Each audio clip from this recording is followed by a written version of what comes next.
Delimitation అంశంపై దేశవ్యాప్తంగా ఉత్తరాది దక్షిణాది రాష్ట్రాల మధ్య ఉద్రిక్త పరిస్థితులు నెలకొన్నాయి. దక్షిణ భారతదేశానికి అన్యాయం జరుగుతుందన్న ఆందోళన వ్యక్తమవుతుంది. సింపుల్గా చెప్పాలంటే ఒక్క ఉత్తరప్రదేశ్ రాష్ట్రంలోనే 143 సీట్ల సంఖ్య పెరుగుతుంటే దక్షిణాదిలో ఉన్న ఆంధ్రప్రదేశ్, తెలంగాణ, తమిళనాడు, కర్ణాటక, కేరళలో పెరిగే సీట్ల సంఖ్య 144. మీకు ఇంకా వివరంగా చెప్పాలంటే ఒక యూపీ, బీహార్లోనే ఈ రెండు రాష్ట్రాల్లోనే సీట్ల సంఖ్య పెరిగేది 222 అయితే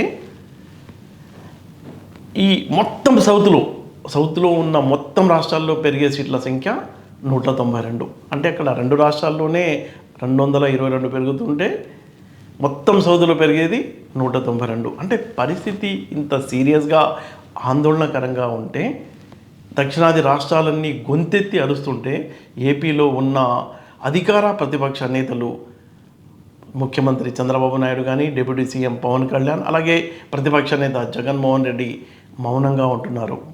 స్పష్టంగా ఈ అంశంపై మాట్లాడటం లేదు.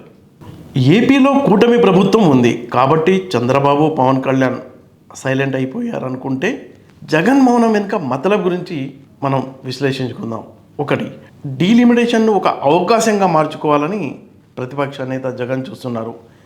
బీజేపీకి నైతిక బలాన్ని ఇవ్వడం ద్వారా రాష్ట్ర రాజకీయాల్లో తన ఉనికిని కాపాడుకోవడమే కాకుండా పెరుగుతున్న స్థానాలతో తన పార్టీ క్యాడర్లో కొత్త ఉత్సాహాన్ని నింపాలని ఆయన ఎత్తుగడ వేస్తున్నారు. అందుకే అన్కండిషనల్ సపోర్ట్ ఇస్తున్నారు. ఆంధ్రప్రదేశ్లోని ప్రధాన ప్రతిపక్షమైన వైఎస్ఆర్ కాంగ్రెస్ పార్టీ కేంద్రానికి బేషరతుగా జయకొడుతుంది.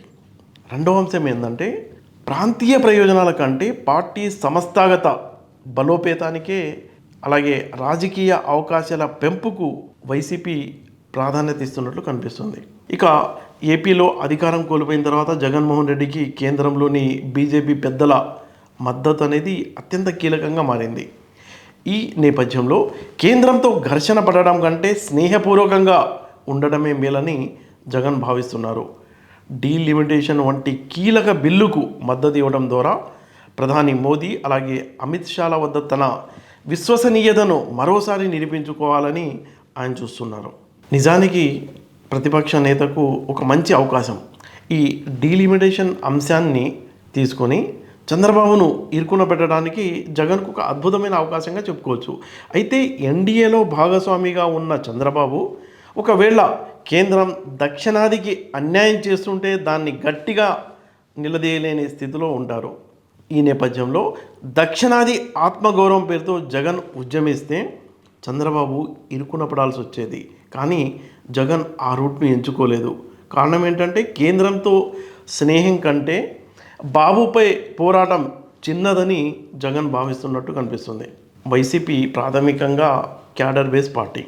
నియోజకవర్గాల సంఖ్య పెరిగితే గత ఎన్నికల్లో ఓడిపోయిన సీనియర్లకు, కొత్తగా వస్తున్న యువ నాయకులకు సీట్ల సర్దుబాటు చేయడం సులభమవుతుంది. అలాగే సామాజిక సమీకరణలను మార్చడానికి బీసీ, ఎస్సీ, ఎస్టీ వర్గాలకు మరిన్ని అవకాశాలు కల్పించడానికి పునర్విభజన తోడ్పడుతుందని జగన్ గట్టిగా నమ్ముతున్నారట. ఇక పవన్ కళ్యాణ్ గురించి మనం మాట్లాడుకుంటే గత ఎన్నికల్లో 21 అసెంబ్లీ స్థానాలు, 2 పార్లమెంట్ స్థానాల్లో జనసేన పోటీ చేసింది. అన్ని స్థానాల్లో గెలిచిన జనసేన పార్టీ ఈసారి అత్యధిక స్థానాల్లో పోటీ చేయడం వల్ల ఎక్కువ మందికి అవకాశాలు దక్కుతాయని భావిస్తుంది. అందుకే గతంలో పార్టీని వీడి వెళ్ళిన వారు కూడా తిరిగి జనసేనలోకి చేరేందుకు సిద్ధమవుతున్నారు. డీలిమిటేషన్తో దక్షిణాది రాష్ట్రాలకు ముప్పు అంటూ రాద్ధాంతం చేస్తున్నారని పవన్ కళ్యాణ్ స్పందించారు. నియోజకవర్గాల పునర్విభజనతో రాష్ట్రానికి ప్రాతినిధ్యం తగ్గదని తాను గట్టిగా నమ్ముతున్నానని పవన్ చెప్తున్నారు. ఆంధ్రప్రదేశ్ విషయానికి వస్తే ప్రస్తుతం రాష్ట్రంలో 25 లోక్సభ స్థానాలు ఉన్నాయి. ఒకవేళ నియోజకవర్గాల పునర్విభజన కేవలం 2011 జనాభా లెక్కల ప్రకారం ఆధారంగా జరిగితే దానికి 33 స్థానాలు లభించే అవకాశం ఉంటుంది. కానీ రాష్ట్రాల వాటాలను దామాషా పద్ధతిలో 50% మేర పెంచాలన్న భారత ప్రభుత్వ సూత్రం ప్రకారం ఇప్పుడు దానికి 37 స్థానాలు లభిస్తాయని పవన్ కళ్యాణ్ చెప్తున్నారు. ఇక సీఎం చంద్రబాబు నాయుడు గతంలో అంటే 2001, 2025 ప్రారంభంలో జనాభా ప్రాతిపదికన ఎంపీ సీట్ల పెంపును చంద్రబాబు గట్టిగా వ్యతిరేకించారు. కుటుంబ నియంత్రణ పాటించిన దక్షిణాది రాష్ట్రాలు జనగణన ఆధారంగా సీట్లు పెంచితే నష్టపోతాయని అప్పట్లో ఆయన వాదించారు. ఇప్పుడు ఆయన వైఖరిలో మార్పు స్పష్టంగా కనిపిస్తుంది. తాజా ప్రతిపాదనల ప్రకారం రాష్ట్రంలో అసెంబ్లీ, పార్లమెంటు స్థానాలు దాదాపు 50% వరకు పెరిగే అవకాశం ఉండడంతో ఇది రాజకీయంగా పెద్ద సంఖ్యలో నేతలకు అవకాశాలు కల్పించే అవకాశంగా చంద్రబాబు నాయుడు భావిస్తున్నారు.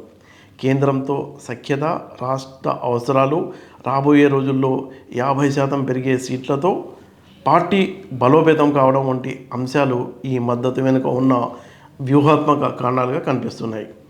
డీలిమిటేషన్ విషయంలో బాబు వైఖరి మార్పుపై కాంగ్రెస్, ఇతర విపక్షాలు తీవ్రంగా విమర్శలు చేస్తున్నాయి. దక్షిణాది రాష్ట్రాల ప్రయోజనాలను తాకట్టు పెడుతున్నారని కాంగ్రెస్ నేతలు ఆరోపిస్తున్నారు. నియోజకవర్గాల పునర్విభజనతో దక్షిణాది రాష్ట్రాలకు ఎలాంటి నష్టం జరగదని చంద్రబాబు నాయుడు చెప్తున్నారు. ఇప్పుడు నేనేమంటున్నా అంటే ఆంధ్రప్రదేశ్ దక్షిణాదిలో భాగం కాదా అయినప్పుడు మరి చంద్రబాబు నాయుడు కూడా రావాలి. మరొకప్పుడు మాట్లాడింది కదా చంద్రబాబు నాయుడు, దక్షిణాదికి తీరా నిర్ణయం జరుగుతుందని మాట్లాడు. వెంకయ్య నాయుడు కూడా మాట్లాడింది కదా. ఒకప్పుడు ఇదే పవన్ కళ్యాణ్ ఇట్లా ఊగిపోయి మాట్లాడింది కదా, దక్షిణాదికి అన్యాయం చేస్తుంటారు బీజేపీ అని. మరి ఇవాళ ఏమైంది? మీ నోర్లు ఎందుకు మూయబడ్డాయి? మీరు దక్షిణాది ద్రోవులుగా మిగలాలనుకుంటే మీరు బీజేపీ సపోర్ట్ చేయండి. జగన్మోహన్ రెడ్డి కూడా అంతే. జగన్మోహన్ రెడ్డి అయినా సరే, ఎవరైనా సరే, ఇవాళ బీజేపీ డీలిమిటేషన్లో దక్షిణాదికి అన్యాయం జరుగుతున్నప్పుడు ప్రశ్నించని ఎవరైనా సరే దక్షిణాదిలో వాళ్ళు ముఖ్యమంత్రులుగా ఉండే అర్హత లేదు, వాళ్ళు ఇక్కడ ఈ పరిపాలన చేసే అర్హత లేదు.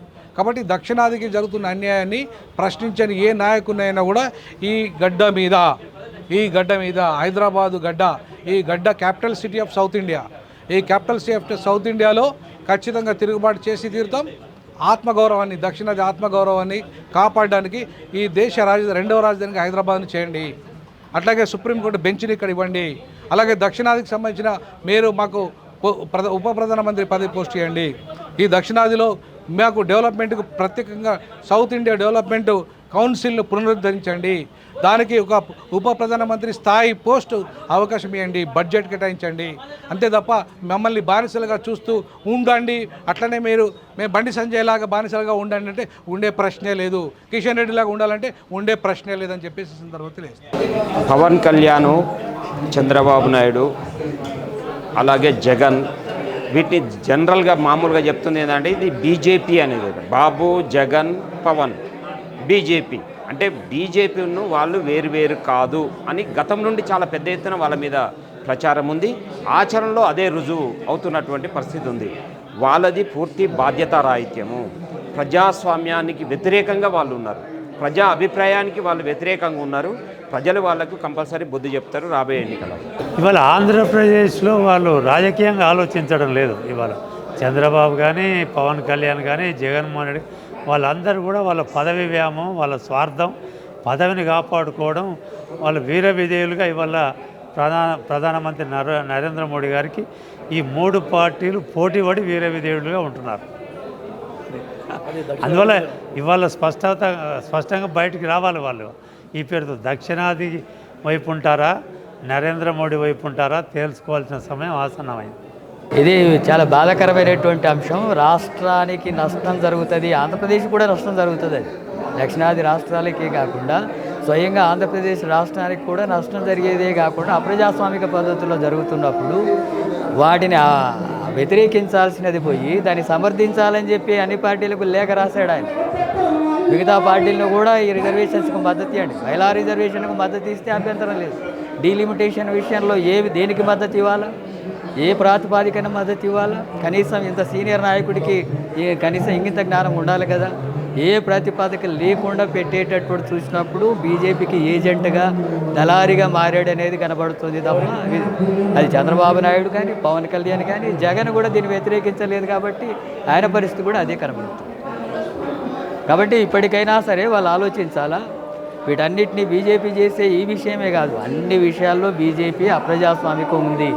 ఈ దేశంలో ఒకే మతం ఉండాలంటది అది హిందూ మతం, ఒకే భాష ఉండాలంటది హిందీ భాష, ఒకే చట్టం ఉండాలంటది అది మనోధర్మ శాసనాలు అంటుంది, లౌకిక భావాలు వద్దంటుంది, ప్రజాస్వామిక హక్కులు వద్దంటుంది, సోషలిస్టు భావాలు వద్దంటుంది. హిందుత్వ ఎజెండాలో భాగంగా మతోన్మాద రాజకీయాలతో పాటు కార్పొరేట్ సంస్థలకు దోపిడీ చేసి ఆదాని అంబానీలను పెంచి పోషించే విధానాలు తప్ప ప్రజలకు సంబంధించిన అంశాలు లేవు, ప్రజాస్వామిక హక్కులు లేవు. వీటిని వ్యతిరేకించాల్సిన అవసరం ఉంది ప్రజలకు. వాస్తవానికి భారతీయ జనతా పార్టీతో చంద్రబాబు నాయుడు కానీ ఇతర ప్రతిపక్ష పార్టీలు కానీ మీరు ఇంకా ఒకసారి వెనక్కి చూస్తే ఇవాళ వాళ్ళు డైరెక్టు అక్కడ కేంద్ర ప్రభుత్వాన్ని సమర్థించడమే కాదు, దీనికంటే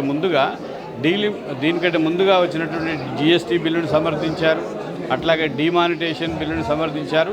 ఇప్పుడు సరాసరి కేంద్ర ప్రభుత్వాన్ని మేమే నడుపుతున్నాం అనేటువంటి స్థాయికి చంద్రబాబు నాయుడు వెళ్ళాడు. ఇంకా చెప్పాలంటే ఒక్క మాటలు చెప్పాలంటే ఆంధ్రప్రదేశ్లో పాలక ప్రతిపక్షాలన్నీ కూడా బీజేపీ కనుసన్నల్లోనే నడుస్తున్నాయి. అందుకని చంద్రబాబు నాయుడుని, పవన్ కళ్యాణ్ని, జగన్మోహన్ రెడ్డిని నమ్ముకుంటే ఈ సౌత్ ఇండియాకి న్యాయం జరగదు, ఆంధ్రప్రదేశ్ ప్రజలకు అంత మాత్రం న్యాయం జరగదనేటువంటిది కూడా ఇవాళ మనకు అర్థమవుతా ఉన్నది. అంటే వాళ్ళు already part of the India ఉంది కదా, వాళ్ళు ఇండియా నుంచి బయటికి వస్తే వాళ్ళకి ఆ దిమాగ్ ఉంటే, ఆ అక్కలు ఉంటే, దేశం అంటే ఆ ప్రేమ ఉంటే, ఆ సంవిధానం అంటే ఆ మక్కువ ఉంటే అప్పుడు వాళ్ళు ఇండియా నుంచి బయటికి వచ్చి వాళ్ళు చెప్తారు. వాళ్ళు నిజంగానే భారతీయులు ఉంటే, నిజంగానే సంవిధానం నమ్మకం ఉంటే, నిజంగానే ప్రజలంటే ప్రేమ ఉంటే, భారతదేశం ఏకమై మంచిగా ఉండాలి, ప్రతి నూక్ అండ్ కార్నర్ అక్కడున్న అరుణాచల్ ప్రదేశ్ దగ్గర నుంచి గుజరాత్ నుంచి కాశ్మీర్ నుంచి కన్యాకుమారి దాకా ప్రతి ఒక్కరు రిప్రజెంట్ అవ్వాలని అని వాళ్ళకు ఉంటే వాళ్ళు ఇండియా లోపల నుంచి అపోజ్ చేయొచ్చు. వాళ్ళకి నేనే పిలిపిస్తున్నాను, మీరు దేశం కోసం మీరు నిలబడండి, మీరు ఎన్డీఏ కోసం కాదు. మీరు ప్రభుత్వంలో ఎన్డీఏతో పాటు ఉన్నారు, కానీ ఈసారి ఇప్పుడు మీకు టెస్ట్ వచ్చింది, మీకే నష్టం వస్తుంది, మీ ప్రజలకి నష్టం వస్తుంది. కాబట్టి మీరు లేచి నిలబడాల్సిందే. మీరు ఇంకొక ఇంపార్టెంట్ ఏంటి తెలుసా, యూకే లాంటి దేశంలో కూడా ప్రతి బిల్ అంటే అక్కడ రూల్ ప్రతి బిల్ కమిటీకి వెళ్తుంది, ప్రతి బిల్. ఇప్పుడు ఇక్కడ ఏం చేయాలంటే వీళ్ళు ఈ డీలిమిటేషన్ బిల్ అది కంపల్సరీగా ఇది కమిటీకి వెళ్ళాలా, ఏ మాత్రం ఇది పాస్ అవ్వడానికి వీల్లేదు. మీ డీలిమిటేషన్ కమిటీ జీరో వాల్యూ అది. మీరు ఈ బిల్ని కమిటీకి పెట్టాల్సిందే, కమిటీలో ప్రతిపక్షం ఉండాల్సిందే ప్రపోర్షనేట్గా. దాని తర్వాత పారదర్శకంగా ట్రాన్స్పరెన్సీ డిస్కషన్ జరగాల్సిందే. అక్కడ డొమైన్ ఎక్స్పర్టైజ్ అంటే మీరు చాలా ఎక్స్పర్ట్స్ ఉన్నారు మన మొత్తం దేశంలో, అట్లాంటి ఎక్స్పర్టైజ్ని కూడా పెట్టాలి. 73rd 74th 5 years తీసుకున్నారు చేయడానికి. దాని రిజల్ట్ ఏమైంది? ఈరోజు దేశంలో ఏదైతే గ్రామ పంచాయత్స్లో కానివ్వండి, తర్వాత మున్సిపాలిటీస్లో ఏమైంది, దాని మూలానే కదా రిజర్వేషన్ అప్పుడే వచ్చింది కదా, ఉమెన్ రిజర్వేషన్. సో వాళ్ళు నేడు 15 లక్షలు ఉన్నారు. వాళ్ళు నేడు ఇట్లా ఎలక్ట్ అయిన వాళ్ళలో ఈ పంచాయతీ మున్సిపాలిటీస్లో 40% ఉన్నారు. సో 33% ఎక్కడ, ఆల్రెడీ మేము ఇచ్చిన దానికి 40% అంటే ఇప్పుడు వీళ్ళు దేనికి ర్యాలీలు, దేనికి సంతోషాలు, ఏం స్టేట్మెంట్స్ వీళ్ళవి. సో డెఫినెట్గా స్టాండింగ్ కమిటీ వెళ్తే అప్పుడు వీళ్ళు సంవిధానంలో నమ్ముతున్నట్టు. లేకపోతే వీళ్ళు ఎప్పుడో చెప్తున్నారు సంవిధానాన్ని మేము మారుస్తాము అనేసి. ఇదిగో ఆ ప్రయత్నంలో ఇదొకటి. ఏపీకి సంబంధించిన 3 కీలక నేతలు, ముఖ్యమంత్రి చంద్రబాబు నాయుడు, డిప్యూటీ సీఎం పవన్ కళ్యాణ్, ప్రతిపక్ష నేత జగన్మోహన్ రెడ్డి కేవలం తమ స్వప్రయోజనాల కోసమే రాష్ట్ర ప్రయోజనాలని తాకట్టు పెడుతున్నారంటూ కాంగ్రెస్ పార్టీ ఆరోపిస్తుంది. అంటే డీలిమిటేషన్ అంటే కేవలం సీట్ల లెక్క కాదు, రాష్ట్ర ప్రయోజనాలు అందులో దాగున్నాయి. ఇలాంటి కీలక సమయంలో కీలకమైన 3 నేతలు కూడా మౌనంగా ఉండడంపై రాష్ట్ర ప్రజలు ఆసక్తిగా గమనిస్తున్నారు.